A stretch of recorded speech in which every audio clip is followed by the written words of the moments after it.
اور دوسری چیز میرے دوستوں، آقا صلی اللہ علیہ وسلم نے فرمایا اپنے گھروں کو قبرستان نہ بنائیں، گھر کے اندر نمازوں کی پابندی کریں، سنت و نوافل کا پابندی کریں، اپنی جو فرض نماز کے علاوہ جو نماز ہے، آپ تاریخ پڑھیں گے تو یہ معلوم پڑے گا کہ فقہاء کرام، محدثین کرام، ائمہ اعظام، وہ سب کے یہ معمول تھا فرض نماز مسجد میں پڑھیں اور مسجد میں فرض نماز پڑھنے کے بعد فوراً نکل گئے، جا کے اپنی سنتوں و نوافل کو اپنے گھر میں ادا کیے، اس لیے کہ نماز پڑھنے سے گھر میں نور آتی، برکتیں آتی، نحوستیں ختم ہوتی ہے، شیطانی اثرات ختم ہوتے ہیں۔ اس لیے آپ صلی اللہ علیہ وسلم نے فرمایا اپنے گھر کو قبر نہ بناؤ، اس لیے قبرستان سنسان ہوتا ہے، قبرستان میں کوئی نہیں جاتا، تو اپنے گھر میں یہ معمول بنائیں، روزانہ کم از کم ایک پارہ، آدھا پارہ، 2 رکوع، 1 رکوع قرآن کریم کی تلاوت کا معمول بنائے۔ قرآن کریم جس گھر میں پڑھا جاتا ہے، آقا صلی اللہ علیہ وسلم نے فرمایا وہ گھر ایسے ہی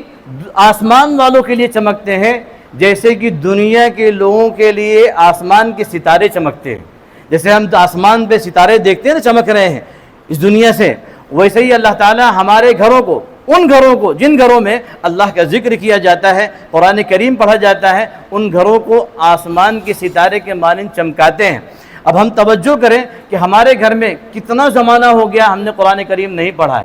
طے کریں کہ انشاءاللہ ہم آج سے اپنے گھر میں قرآن کریم کی تلاوت کریں گے،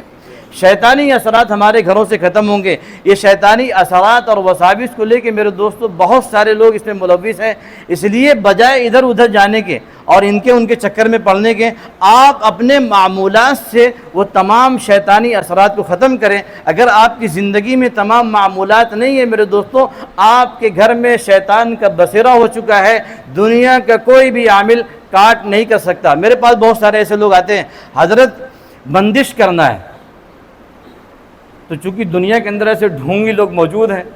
بندش آپ کے گھر میں کچھ ہو گیا ہے، بندش کرنی پڑے گی۔ وہ لمبے لمبے کیلے جو مارکیٹ میں 100 روپے کے ملتے ہیں، ایک ایک کیلے کا آپ سے 4 ہزار روپے لیں گے، وہ کیلے لے کے آ جاؤ۔ اچھا کہاں ملے گا؟ آپ نہیں لا سکتے، مجھے دے دو، ایک کیلے کا 4000 روپے اس کی فیس ہے۔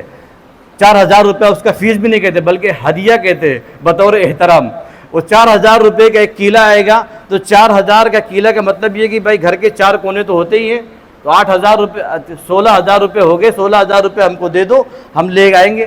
اب آپ کے اوپر پریشانی الگ سے ہے، شیطانی اثرات گھر میں ہونے کی وجہ سے دقتیں الگ سے ہے، پیسے کی قلت الگ سے ہے، اور آپ کیلے کے چکر میں پڑ گئے، 16000 آپ کے اور چلے گئے اور ہونا جانا کچھ نہیں ہے، اور آپ کو لگے گا بھائی کیلے گڑ گئے اب سارے مسئلے حل ہو جائیں۔ بھائی جب اللہ تعالیٰ کی طرف سے کسی بندے کو وسیع رزق دینے کا فیصلہ ہو چکا ہے، تو کوئی بندہ ہے جو اس کے رزق کو بندش کر سکتا ہو؟ کسی کے اندر وہ طاقت و قوت ہے کہ کسی کا رزق روک سکتا ہو؟